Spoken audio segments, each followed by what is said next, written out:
Three companies are spending close to $1 trillion, racing to build the most powerful artificial intelligence on Earth. The winner could reshape the global economy. The losers could vaporize hundreds of billions in value.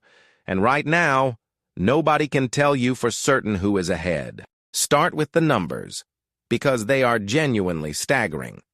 Anthropic, the maker of Claude, was just valued at around $965 billion. OpenAI and Google's DeepMind are reportedly in the same orbit. These are among the most valuable companies ever created. And here's the strange part. Most of them do not yet turn a profit. The gap between what these companies are worth and what they actually earn is one of the widest in modern business history. But a valuation is not a scoreboard. It is a bet. It is the market's best guess about who will dominate a technology that barely exists yet. And bets, as we know, can be spectacularly wrong. So strip away the hype and ask the harder question. Who is actually ahead? To understand the present, rewind 4 years. In 2022, ChatGPT lit the fuse and reached 100 million users faster than any product in history. Then the arms race began. 2023 brought GPT-4 and Claude. 2024, Gemini. Each release leapfrogged the last by months, sometimes weeks. By 2026, Anthropic shipped Claude Opus 4.8, and the frontier moved yet again, an entire industry built from almost nothing. Here is the uncomfortable truth for anyone hoping for a clear winner. On raw capability, the top models are converging. The gaps that used to last a year now last a few months. Whoever leads today is usually matched by next quarter. Look across the axes that matter. Reasoning, coding, long context, cost per token, and now, autonomous agents. On almost every one, the three leaders trade places release to release. One ships the best coder, another the best reasoner, a third drops the price through the floor. A developer who swears by one model in the morning might switch to a rival by the afternoon, just because it shipped something better overnight. Parity, it turns out, is the natural state of this race. So, where is the $1 trillion actually going? Not to engineers, to compute. The real bottleneck in this war is not ideas, it is chips, data centers, and the raw electricity to run them. The scarcest resource on Earth right now might be a warehouse full of NVIDIA's hardware.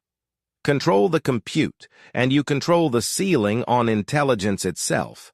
When Anthropic announced Opus 4.8, it did not lead with benchmark charts. It leaned hard into one idea: agents that can actually do work, not models that chat with you, but models that act for you.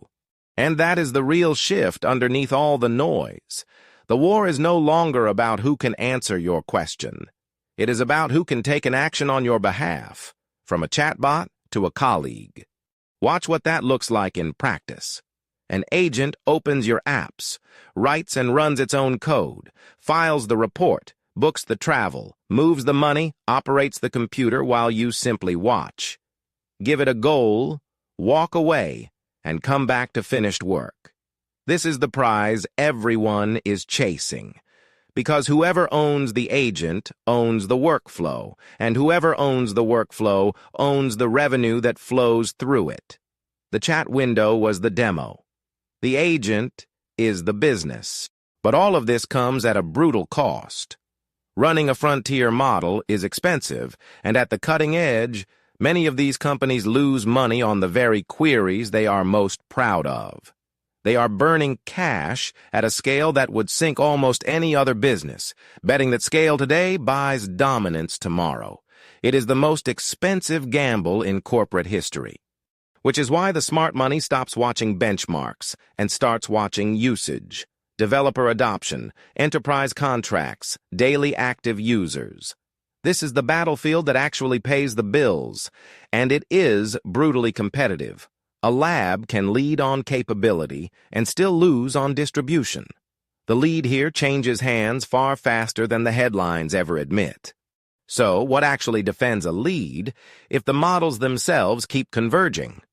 3 things. Distribution, being already inside the apps and devices people use every day. Data, the private information no competitor can buy. And switching costs.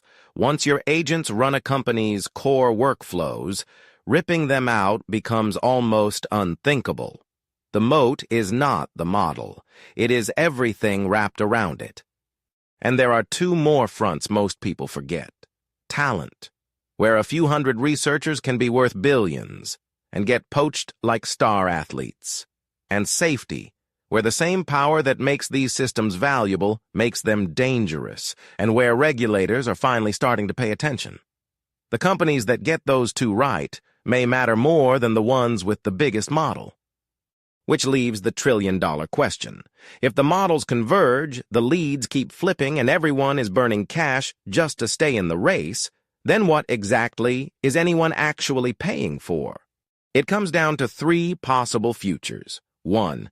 A single lab pulls decisively ahead, locks in the ecosystem, and wins almost everything. 2. Intelligence becomes a commodity as cheap and interchangeable as electricity, and the fat margins simply collapse. 3. Open models eat the entire field, and that $1 trillion buys nothing more than a head start that quietly fades. Monopoly, commodity, or open. Right now, all 3 are still on the table. So who actually wins the $1 trillion AI war? The honest answer, right now, is nobody. They are all just spending. The real winner will not be whoever builds the smartest model. It will be whoever turns this raw intelligence into something we genuinely cannot live without. If this made you think, subscribe. We break down the AI war every single week.